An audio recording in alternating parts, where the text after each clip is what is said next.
नमस्कार, मी प्राध्यापिका वर्षा भोसले। देवेंद्र फडणवीसांना राजकारणातून संपवा, भाजपचा एकही आमदार विधानसभेला निवडून येणार नाही असे पहा, असं विधान माझे बंधू मनोजदादा जरांगे पाटील यांनी नुकतंच केलंय। दादांचं हे विधान मराठा समाजाला आरक्षण मिळवून देण्यासाठी आहे की महाविकास आघाडीला सत्ता मिळवून देण्यासाठी असा प्रश्न माझ्या मनामध्ये आला। मराठा समाजाला वर्षानुवर्ष गृहीत धरलं गेलंय। या महाराष्ट्रात अनेक मराठा समाजाचे नेते झाले, पण त्यांनी कधीही मराठा समाजाला आरक्षण मिळावं म्हणून खऱ्या अर्थानं प्रयत्न केले नाहीत। शरद पवारांनी तर कायम मराठा समाजाला आरक्षण मिळणं शक्य नाही अशीच विधानं केली, आणि आज जरांगे दादांच्या आडून मात्र मराठा समाजाचा पुळका असल्याचा आव शरदचंद्र पवार साहेब आणत आहेत। मराठा असून मराठा समाजाला आरक्षण मिळणार नाही असं बोलणारे आता आव आणत असताना उठसूट जरांगे पाटलांना उपोषणाला बसवतायत। महाराष्ट्राचे उपमुख्यमंत्री सन्माननीय देवेंद्रजी फडणवीस यांच्यावरती टीका केली जातेय। काय खेळ मांडून ठेवलाय का मनोजदादा आपण मराठा समाजाचा? अहो, मराठ्यांची भाषा रांगडी आहे, पण अर्वाच्य आणि अश्लील निश्चित नाही। आपण मराठ्यांचे नेते आहात तर मराठ्यांची मान गर्वाने ताठ राहील अशीच आपली भाषा असली पाहिजे। सत्ताधारी पक्षाने महाराष्ट्रातल्या सगळ्या विरोधी पक्ष आणि सत्ताधारी अशा दोन्ही पक्षातल्या मराठा नेत्यांची बैठक लावली, त्यावेळेस आपण यांना का गेला नाहीत आणि ते जाण्यासाठी प्रवृत्त केलं नाहीत, हाही माझा आपल्याला प्रश्न आहे। मराठा समाजाच्या आडून देवेंद्र फडणवीस यांच्यावर अर्वाच्य भाषेत टीका करण्याचा विडा आपण घेतलाय। तुमची ही कृती न समजण्यात की महाराष्ट्रातला मराठा समाज आता मूर्ख नाही, हे लक्षात घ्या जरांगे दादा। महाराष्ट्राचे मुख्यमंत्री एकनाथजी शिंदे साहेब, उपमुख्यमंत्री अजितदादा पवार आणि महाराष्ट्राचे दुसरे उपमुख्यमंत्री सन्माननीय देवेंद्र फडणवीस यांच्यासोबत बैठक घेऊन सर्व पक्षीय मराठा नेत्यांनो एक निर्णय करा, मराठ्यांना आरक्षण मिळवून द्या आणि जरांगेंचा खरा चेहरा समाजासमोर आणा। त्यांच्या आडून मराठा समाजाचा पुन्हा एकदा गैरवापर करणारा शरदचंद्र पवार यांचा चेहरा टराटरा आपण फाडलाच पाहिजे। महाराष्ट्रातल्या सगळ्या मराठा नेत्यांना माझी हात जोडून विनंती आहे। एवढे वर्ष जेव्हा त्यांच्या हातात होतं, पवार साहेबांच्या हातात, का त्यांनी हे केलं नाही? मराठा समाजाला सामावून घ्यायची जेव्हा वेळ होती, का केलं नाही त्यांनी? मला सांगा। त्यांनी बोलू द्या की 23 मार्च 94चं नोटिफिकेशन ती भाष्य का कोण करत नाही? का ते करत नाही?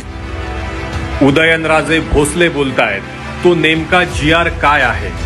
शरद पवार मुख्यमंत्री असताना 23 मार्च 1994 रोजी त्यांनीच काढलेला हा GR। महाराष्ट्रातल्या आरक्षणाची मर्यादा त्यावेळी शरद पवारांनी 34% 50% नेली आणि याच वेळी मराठा आरक्षण मिळण्याचे सर्व दोर कापले गेले।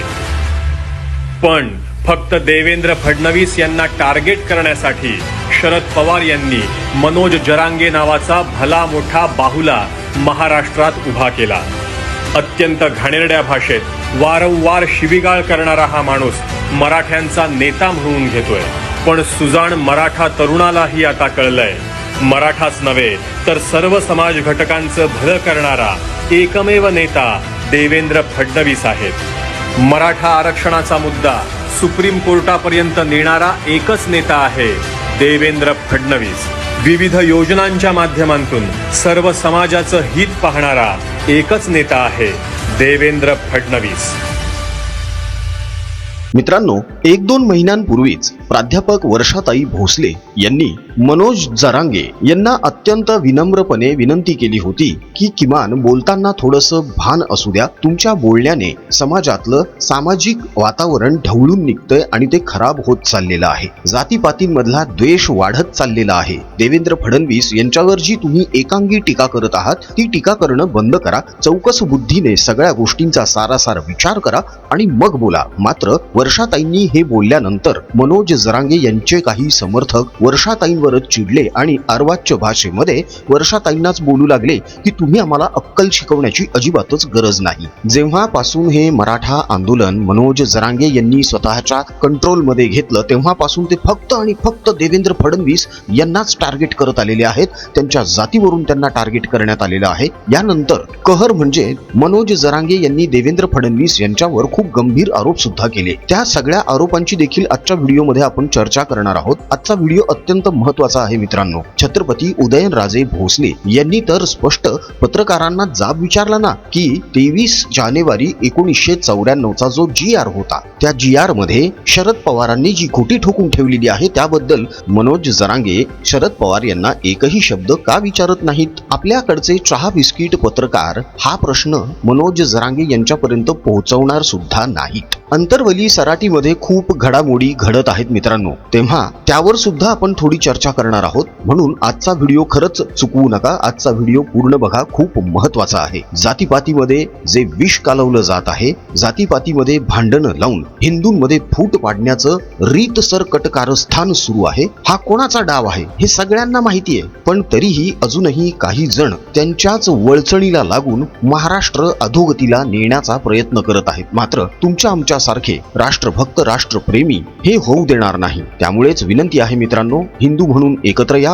हिंदूंची एकजूट वाढवा, हिंदूंची एकजूट वाढावी यासाठीच प्रपंच परिवाराने हिंदू प्रपंच हे नवकोर YouTube चॅनल चालू केलेलं आहे, ज्यावरून धर्मशास्त्र, नीती, संस्कार आणि संस्कृती यांवरचे सुंदर व्हिडिओज आपण सादर करत आहोत, जे आपल्या पुढच्या पिढीपर्यंत पोहोचणं अत्यंत गरजेचं आहे. कारण हा आपला अत्यंत मौल्यवान असा वारसा आहे. हा आपल्याला आपल्या पुढच्या पिढीला द्यायचा आहे. हे आपलं नैतिक कर्तव्य आहे. म्हणून विनंती आहे, जास्तीत जास्त प्रमाणात हिंदू प्रपंच या YouTube चॅनलला सबस्क्राईब करा. आपल्या हिंदू माता, बंधू, भगिनी यांच्यापर्यंत देखील पोहोचवा. अजून जर महाप्रपंच या YouTube चॅनलला सबस्क्राईब केलं नसेल तर लगेच सबस्क्राईब करा. सोबतच बेल आयकॉन सुद्धा प्रेस करा, म्हणजे राजकीय विश्लेषणाचे आमचे सगळे व्हिडिओज सगळ्यात अगोदर तुमच्यापर्यंत पोहोचतील. चला आता वेळ न घालवता सुरुवात करूया मूळ मुद्द्याला, मूळ विषयाला. काही दिवसांपूर्वीच केंद्र सरकारने शरद पवार यांची सुरक्षा वाढवली. मात्र शरद पवार यांनी ती सुरक्षा नाकारली. शरद पवार यांचं म्हणणं असं होतं की मला या सुरक्षेची अजिबातच सध्या गरज नाहीये. शिवाय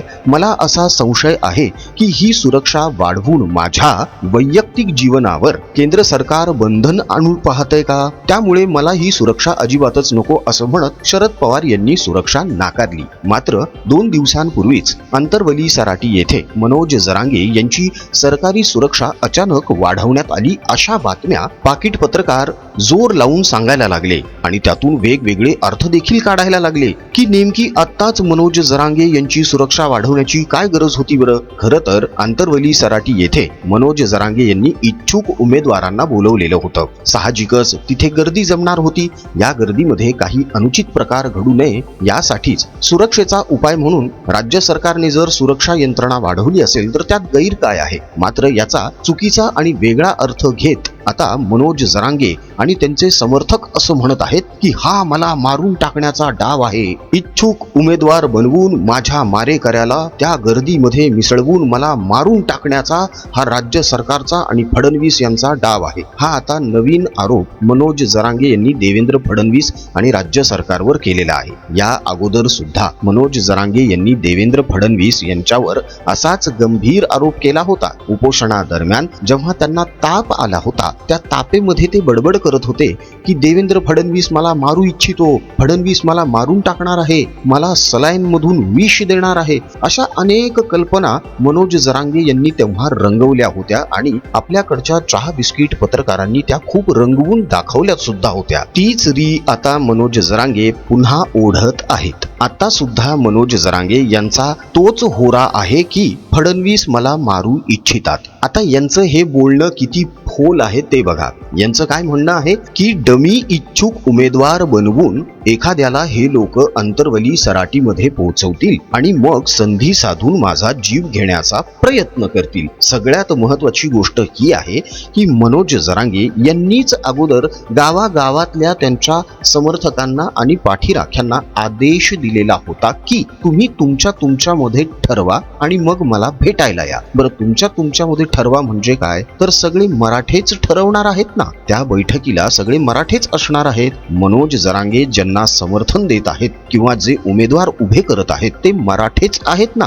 शिवाय मनोज जरांगे यांच्यानुसार ते तर 24 कॅरेटचे मराठे आहेत. मग 24 कॅरेटचा मराठा मनोज जरांगे यांना मारण्याचा विचार करेल का. दुसरा मुद्दा, मनोज जरांगे मराठ्यांव्यतिरिक्त इतर कोणाला उमेदवारी देणार आहेत का, नाही ना. शिवाय मनोज जरांगे यांनी त्यांच्यापर्यंत पोहोचेपर्यंत सुद्धा 10 लोकांना भेटून जावं लागतं. ते 10 लोक सुद्धा शहानिशा करतात की कोण भेटायला चाललेलं आहे. अशात एखादा डमी माणूस नाव बदलून जाईल असं होणं शक्यच नाही. गावागावामध्ये प्रत्येक जण प्रत्येकाला ओळखतो. त्यामुळे डमी उमेदवार बनवून मला मारून टाकण्याचा नवा डाव रचण्यात आलेला आहे. या जरांगेंच्या बोलण्यामध्ये जराही तथ्य दिसत नाही. लोकांना भावनिक करून त्यांची भावनिक सिंपती मिळवून आता पुन्हा एकदा राजकीय नवा डाव मांडण्याचा मनोज जरांगे यांचा हा प्रयत्न आहे, अशी शंका अनेकांना येऊ शकते. मनोज जरांगे हे कधीही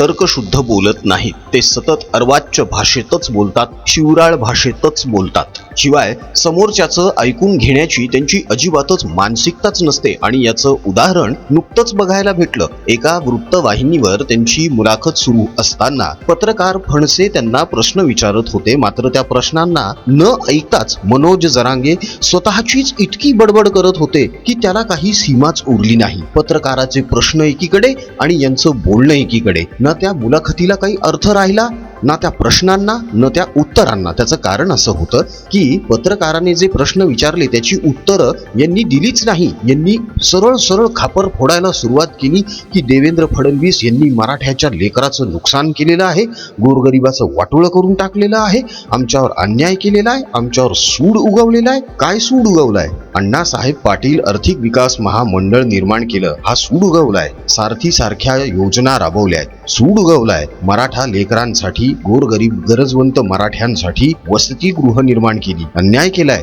शिष्यवृत्ती दिलीये, अन्याय केलाय. 10% वेगळं आरक्षण मिळालंय, अन्याय केलाय. अहो, कोर्टामध्ये याच माणसाने ते आरक्षण टिकवून ठेवलेलं होतं, तो अन्याय होता का? आणि मग जेव्हा तुमच्या काकांचं सरकार आलं आणि सुप्रीम कोर्टातून ते आरक्षण घालवलं ह्या लोकांनी, तो तुमच्यावर न्याय झाला का? असा न्याय तुम्हाला अपेक्षित आहे का? अनेक जण असं म्हणतात की बघा मनोज जरांगे किती आक्रमकपणे बोलतात. याला आक्रमकपणा म्हणत नाही, याला आक्रस्ताळेपणा म्हणतात. घशाच्या नसा ताणून ताणून, ओरडून ओरडून बोलल्याने आपल्याला मराठ्यांचा खूपच कळवळा आहे असं सिद्ध होत नसतं जरांगे. त्याचं कारण लक्षात घ्या. तुम्ही जे म्हणता ना की गोरगरीब मराठ्याच्या लेकरांच्या शिक्षणाचं वाटोळं झालेलं आहे, तर तुमच्या माहितीस्तव तुमच्या काकांची रयत शिक्षण संस्था आहे, विद्या प्रतिष्ठान आहे, अशा अनेक शिक्षण संस्था आहेत तुमच्या काकांच्या. तर तुमच्या काकांनी आजपर्यंत किती मराठ्याच्या लेकरांना त्या शाळामध्ये, कॉलेजमध्ये पैसे न घेता, फी न घेता शिकवलेलं आहे? अशा किती मुलांना वसतिगृहामध्ये पैसे न घेता राहू दिलेलं आहे? अशा किती मुलांना पैसे न घेता मेसची सोय उपलब्ध करून दिली? याचं एक उदाहरण तरी द्या.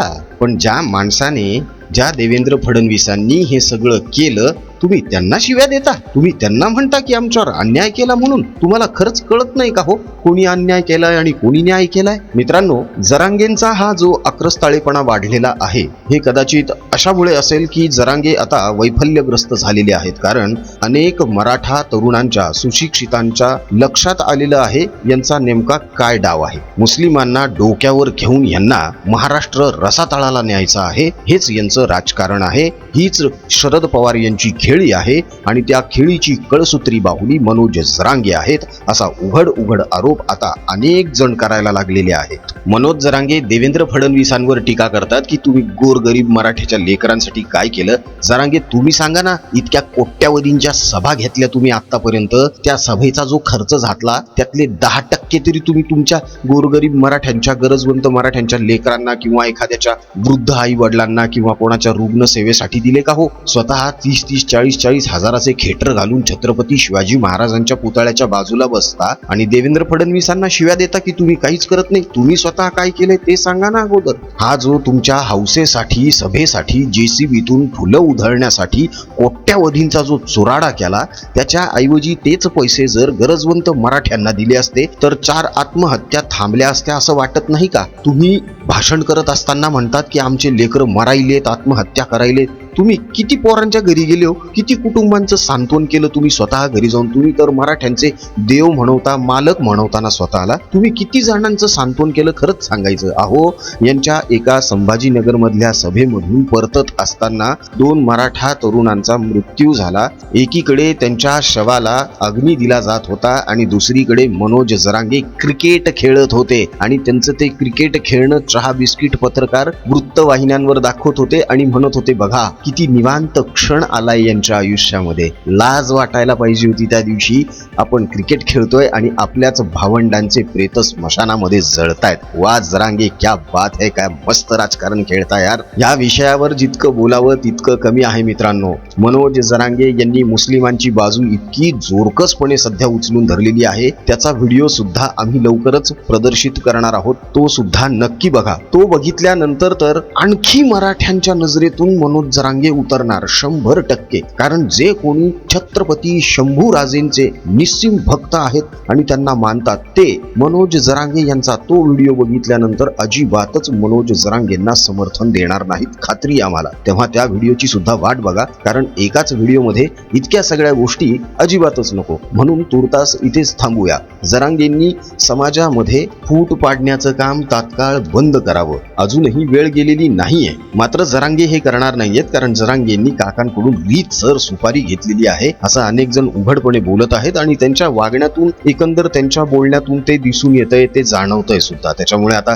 जरांगेंना सल्ला देणं हे गैरलागू आहे. त्याचं कारण असं आहे की ते आता मराठ्यांचे नवे देव झालेत, नवे मालक झालेले आहेत. कोण बोलणार बाबा त्यांना काही? जाऊ द्या, त्यांना जे काही मुस्लिमांना डोक्यावर घेऊन नाचायचंय नाचू द्या. आपण मात्र आपली हिंदूंमधली एकजूट टिकवून ठेवूया मित्रांनो. आणि त्यासाठीच प्रपंच परिवाराने हिंदू प्रपंच हे नवोकोर युट्यूब चॅनल आणलेलं आहे, ज्याची लिंक या व्हिडिओच्या डिस्क्रिप्शन बॉक्समध्ये दिलेली आहे. त्या लिंकला क्लिक करा. हिंदू प्रपंच आणि महाप्रपंच या दोन्ही चॅनल्सशी जोडले जा, सबस्क्राईब करा. कारण लवकरच आपण प्रपंच परिवाराच्या माध्यमातून आपल्या हिंदू माता, बंधू, भगिनी यांच्यासाठी रोजगाराच्या नव्या संकल्पना, योजना, अर्थार्जनाचे नवे उपाय, नवे मार्ग सुरू करणार आहोत. तेव्हा जास्तीत जास्त प्रमाणामध्ये आपल्या हिंदू मित्र बांधवांना सुद्धा या उपक्रमामध्ये समाविष्ट करून घ्या. मित्रांनो, आजचा व्हिडिओ कसा वाटला हे कमेंटमध्ये कळवायला अजिबात विसरू नका. आमचा कमेंट बॉक्स तुमच्या प्रतिक्रियांसाठी आतुरतेने वाट बघतोय. तेव्हा पटापट कमेंट करायला सुरुवात करा. राजकीय बातम्या, राजकीय घडामोडी, राजकीय अपडेट्स रंगतदार पद्धतीने जाणून घेण्यासाठी बघत रहा महाप्रपंच.